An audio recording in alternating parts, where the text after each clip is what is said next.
ये कहानी है एक ऐसी सास की जो अपनी उम्र से आगे जाकर माँ बनने वाली थी, और उसकी बहू मीरा जिसने इस स्थिति को समझा और उसे अपनाया।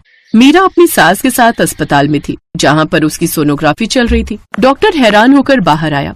40 साल हो गए मुझे एज अ डॉक्टर काम करते हुए, पर ऐसा मैंने आज तक कभी नहीं देखा। लेकिन ऐसा क्या हुआ डॉक्टर साहब? मीरा जी, आपकी सास 3 बच्चों की माँ बनने वाली है। आप सोनोग्राफी में भी देख सकती हैं। इनके गर्भ में 3 बच्चे। जुड़वा बच्चे तो सुने थे, तिड़वा बच्चे आज पहली बार देख रहा हूँ, और वो भी इस उम्र में। ये तो सिर्फ एक चमत्कार ही हो सकता है। खैर, ख्याल रखिए अपनी सासू माँ का। उम्मीद करते हैं तीनों बच्चे स्वस्थ पैदा हो जाएं तो अच्छा है। इतना कहकर डॉक्टर वहाँ से चला गया। सासू माँ, इसका मतलब जो बाबा जी ने कहा था वो चमत्कार अब जल्दी होने वाला है। अब चारों तरफ खुशहाली होगी। उसकी सास राधा एक तरफ खुश तो थी और एक तरफ उसका चेहरा भी लटका हुआ था। खैर, चेकअप कराने के बाद वो दोनों घर आ गए।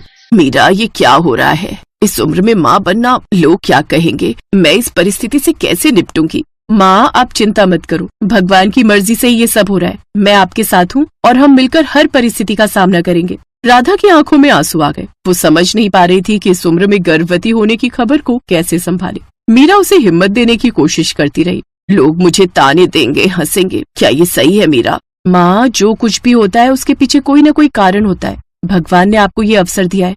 हम गांव वालों के लिए तो ये सब कर रहे हैं। हमें लोगों की परवाह नहीं करनी चाहिए। तभी राधा का पति मोहन घर आ गया। वो राधा को इस स्थिति में देखकर हैरान हो गया। राधा, ये सब कैसे हुआ? इस उम्र में 3 बच्चों का होना, ये सुनने में अजीब लग रहा है। किसका पाप है ये? मुझे भी समझ नहीं आ रहा है, लेकिन अब डॉक्टर ने साफ कहा है कि मैं 3 बच्चों की माँ बनने वाली हूँ। ससुर जी, मैं आपको सब बताती हूँ। सासू माँ, बाबा ने कहा था कि परिवार वालों को बता सकते हैं। खैर, ये सब हुआ क्यों? ये सब जानने के लिए हमें कहानी में कुछ साल पीछे चलना होगा। जिस गांव में राधा अपनी बहू के साथ रहती थी, उस गांव में पिछले 3 सालों से बारिश नहीं हुई थी। किसी की भी फसल पैदा नहीं हो रही थी। जिसके घर पुराना अनाज था, वो सब एक दूसरे से लेकर खा गए। अब चारों तरफ भुखमरी फैल गई। अरे गाँव वालों, जल्दी से बाहर निकलो। देखो, अपने गजरौला चाचा इस दुनिया में नहीं रहे। जल्दी चलो। सब गांव वाले वहाँ पर इकट्ठे हो गए। गजरौला भुखमरी की वजह से अब ये दुनिया छोड़कर जा चुके थे। अरे भाई साहब, इस गांव की हालत तो बहुत खराब हो गई है। हमारा गांव इतना पिछड़ा है कि सरकार की इस पर नजर ही नहीं जाती। हमारा गांव भुखमरी से मर रहा है और हम लोग जाकर भी कुछ नहीं कर पा रहे। अम्मा, दूर दूर तक बारिश के आसार नजर नहीं आ रहे। अगर इस साल भी बारिश नहीं हुई तो ये पूरा गांव खत्म हो जाएगा। चारों तरफ लोगों की जिंदगी तबाह हो चुकी होगी। अब ऊपर वाले से प्रार्थना करने के अलावा कुछ नहीं कर सकते। अब बस हम सब गांव वाले कुछ दिनों के ही मेहमान हैं। अम्मा, अरे ऐसा मत बोलिए, ऊपर वाले पर भरोसा रखिए, कुछ न कुछ जरूर होगा। मीरा, तू मेरे साथ चल। राधा अपनी बहू के साथ घर आ गई। बहू, तुम्हारे ससुर और तेरा पति नीरज तो बाहर कमाने गए हुए हैं। कहीं ऐसा ना हो कि जब तक वो वापस आए तब तक इस गांव में कोई जिंदा ही ना बचे। लेकिन सासू माँ, अब हम कर भी क्या सकते हैं? इस गांव से 2 किलोमीटर दूर किसी जंगल में एक अघोरी बाबा रहते हैं। उनसे चलकर बात करनी होगी, शायद वो कोई इसका हल निकाल सके। तो फिर जल्दी चलिए सासू माँ, अब देर करने से कोई फायदा नहीं। दोनों सास बहू पैदल ही उस जंगल में पहुँच गई और अघोरी बाबा को ढूंढने लगी। ढूंढते ढूंढते रात हो गई, पर उन्होंने हार नहीं मानी। किसी तरह बाबा की कुटिया अचानक दिखाई दी। सासू माँ, वो रही बाबा की कुटिया। दोनों सास बहू और अघोरी बाबा के पैरों में गिर गए। दोनों ने उन अघोरी बाबा को अपने गांव की सारी सच्चाई बता दी। अब बाबा, आप ही बताइए, क्या मैं अपनी आंखों के सामने इन पूरे गांव वालों को मरते देखूं? अगर आपके पास इसका कोई उपाय हो तो बताइए, फिर चाहे मुझे कुछ भी करना पड़े, मैं करने को तैयार हूँ। तुम्हारे गांव वालों ने कुदरत के साथ खिलवाड़ किया है। सारे पेड़ काट डाले और वहाँ अपना घर बना लिया। जब कुदरत को संतुलित नहीं रखोगे तुम लोग, तो गांव में बारिश कैसे होगी? और सिर्फ इतना ही नहीं, बहुत सारी बीमारियां भी अचानक फैलने लगेंगी। सब लोग मरने लगेंगे। हाँ बाबा, ये तो आपने सही कहा। हमारे गांव में जितने भी पेड़ थे, सब ने एक एक करके सारे पेड़ काट डाले। लेकिन एक बार हमें सुधरने का मौका तो दीजिए बाबा। मैं सभी गांव वालों को सुधार दूंगी। बेटी, ये कुदरत 3 शक्तियों से चलती है। एक निर्माता, एक विनाशक और तीसरी शक्ति इन दोनों को बैलेंस रखती है। ये तीनों शक्तियां मुझे आपके अंदर डालनी पड़ेंगी। लेकिन सिर्फ एक इंसान के शरीर में ये तीनों शक्तियां अचानक से इतनी ज्यादा मात्रा में डाल दी जाएं तो उसकी मौत भी हो सकती है। लेकिन मेरे पास इसका दूसरा उपाय है। मैं भी गांव वालों को मरता हुआ नहीं देख सकता। बाबा, आप जल्दी से उपाय बताइए, मैं हर उपाय करूंगी। अब उस बाबा ने रात भर जंगल में तंत्र मंत्र किए, पूजा प्रार्थना की और सुबह होते ही राधा गर्भवती हो गई। अब एक बार कहानी फिर से प्रेजेंट टाइम में वापस आ गई और राधा ने सारी बात अपने पति मोहन को बता दी। राधा, मुझे तुम पर गर्व है। जो लोग आज तुम्हारी स्थिति पर सवाल उठा रहे हैं, कल वही लोग तुम्हें बधाई देंगे। गांव में धीरे धीरे ये खबर फैलने लगी कि राधा गर्भवती है और उसके पेट में 3 बच्चे हैं। गांव के लोग इस खबर को सुनकर चौंक गए। कुछ लोग ताने मारने लगे तो कुछ इसे चमत्कार मानने लगे। अरे इस उम्र में गर्भवती, ये तो मजाक जैसा लग रहा है। इस गांव में भुखमरी चल रही है और इस बुढ़िया को इस उम्र में भी ये सब करना है। राधा और मीरा गांव के लोगों के तानों से परेशान तो हुई, लेकिन दोनों ने एक दूसरे का साथ दिया। राधा को अपनी बहू के समर्थन से हिम्मत मिली। एक रात राधा और मीरा बातचीत कर रहे थे। मीरा, लोग क्या क्या कह रहे हैं, मुझसे ये सहा नहीं जाता।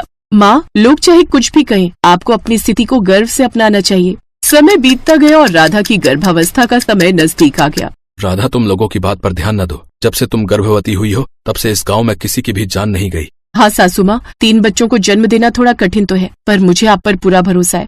तीनों बच्चे स्वस्थ पैदा होंगे। आखिरकार वो दिन आ ही गया जब राधा ने तीनों बच्चों को सफलतापूर्वक जन्म दिया। पूरे गांव में ये खबर फैल गई। तीनों बच्चों के जन्म लेते ही गांव में अचानक बारिश शुरू हो गई। बारिश शुरू होते ही वो अघोरी बाबा उस गांव में आए। सारा गांव एक जगह इकट्ठा था। बाबा ने अब अपने मुंह से ही सारी बात गांव वालों को बता दी।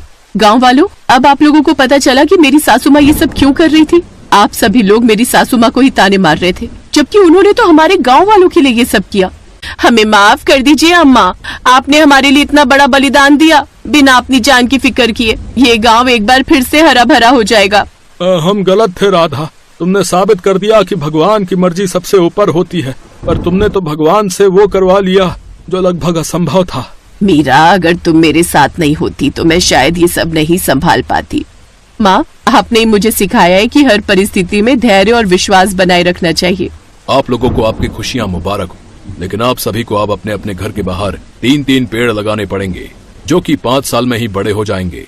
इसके बाद अपने आने वाले बच्चों को, आने वाली पीढ़ियों को पेड़ लगाने की शिक्षा देनी पड़ेगी, वरना एक दिन फिर से इस गांव में भूखमरी आ जाएगी। फिर दोबारा इस गांव को बचाने वाला कोई नहीं आएगा।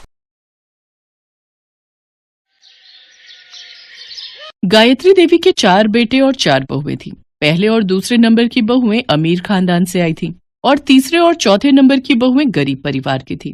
इसलिए गायत्री देवी अपनी बड़ी बहू सुमन और दूसरे नंबर की बहू नीलम के ऊपर ज्यादा ध्यान देती थी और हमेशा उनकी ही तारीफ करती थी। बाकी दोनों बहुओं आशा और वर्षा की हमेशा बुराई करती थी, जबकि आशा और वर्षा सुमन और नीलम के मुकाबले ज्यादा अच्छे स्वभाव की थी।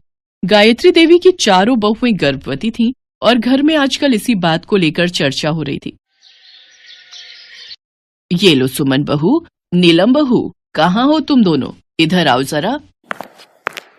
अरे माँ जी, ये इतने सारे थैले, इनमें क्या ले आई आप? लगता है आप तो पूरा बाजार ही खरीद लाए हो। हाँ, है तो कुछ ऐसा ही। अब मेरी दोनों लाडली बहुएं गर्भवती हैं, सुंदर सुंदर बच्चों को जन्म देने वाली हैं, तो उनका ख्याल मैं नहीं रखूंगी तो और कौन रखेगा। ये देखो, ये रहे देसी घी से भरे हुए डिब्बे, ये रहे बादाम काजू किशमिश के डिब्बे और सभी तरह के फल सब्जियां। और हाँ, तुम दोनों को ये नमकीन वाले बिस्किट और केक भी पसंद है ना, तो मैं दुकान से ये भी खरीद लाई। अब रोजाना पेट भर कर खाया करो। तुम दोनों को अपने खान पान का पूरा ध्यान रखना है। ठीक है माँ जी। वैसे मैंने आपको जो पैसे दिए थे सारे लग गए या फिर कुछ बचे हैं? मतलब ऐसे ही पूछ रही थी कि उन रुपयों से सामान आ गया होगा। अरे, आपने तो पैसे खर्च ही नहीं करे, मैंने तो आपको दिए थे, फिर ये सामान? ऐसी सास थोड़ी हूँ जो अपनी बहू के पैसे खर्च करवा दूंगी। भले ही तुम अमीर घर से आई हो, पर यहाँ भी मैं तुम्हें किसी चीज की कोई कमी नहीं होने दूंगी। ये पैसे मैंने अपने पास से लिए हैं। वो तुम्हारे ससुर जी की पेंशन आती है ना हर महीने, तो मेरे पास ऐसे ही रखी रहती है। कभी पैसे खर्च करने का मौका ही नहीं मिला, अब मिल रहा है तो भला पीछे कैसे रह सकती हूँ। सचमुच हमारी सासू माँ कितनी अच्छी है ना जेठानी जी। आशा, ओ आशा, वर्षा, कहाँ हो तुम दोनों? कब से बैठी हूँ, एक गिलास पानी का भी नहीं पूछा। पहले ठंडा पानी पिलाओ, फिर उसके बाद हम तीनों के लिए गरम गरम चाय बना देना। माँ जी, ये पानी ले लीजिए, चाय वर्षा ला रही है। हाँ ठीक है, अब जाओ, सर पर ही खड़ी रहोगी क्या? माँ जी, ये चाय ले लीजिए। कितनी बार कहा है दूध में पत्ती लगाया करो। मेरी दोनों बहुओं को ताकत की चीजों की बहुत जरूरत है, और तुम ये पतली पानी वाली चाय ले आती हो। माँ जी, मैंने दूध में ही पत्ती लगाई है। माँ जी, शाम के खाने के लिए क्या बनाना है एक बार बता देते। माँ जी, आज मेरा ना कढ़ी चावल खाने का बहुत मन है, और मुझे तो पनीर की भुर्जी खानी है। माँ जी, तो बस ठीक है, रात के खाने में कढ़ी चावल, देसी घी के पराठे और पनीर की भुर्जी बनेगी। जो मेरी दोनों बहुओं ने कह दिया वही बनेगा। पर माँ जी, फली आलू की सब्जी काट कर रखी हुई थी। वर्षा का फलियां खाने का बहुत मन था। नहीं नहीं नहीं माँ जी, मुझे तो फलियों की दुर्गंध आती है, फिर मैं पनीर की भुर्जी नहीं खा पाऊंगी। तू चिंता क्यों करती है नीलम बहू, जब तुमने मना कर दिया तो फलियों की सब्जी इस घर में बिल्कुल भी नहीं बनेगी। आशा, वर्षा, दोनों कान खोलकर सुन लो, फलियों की सब्जी उठाकर डस्टबिन में फेंक दो। वर्षा रोती हुई रसोई में चली जाती है। आशा उसके पास जाती है और उसे समझाती है।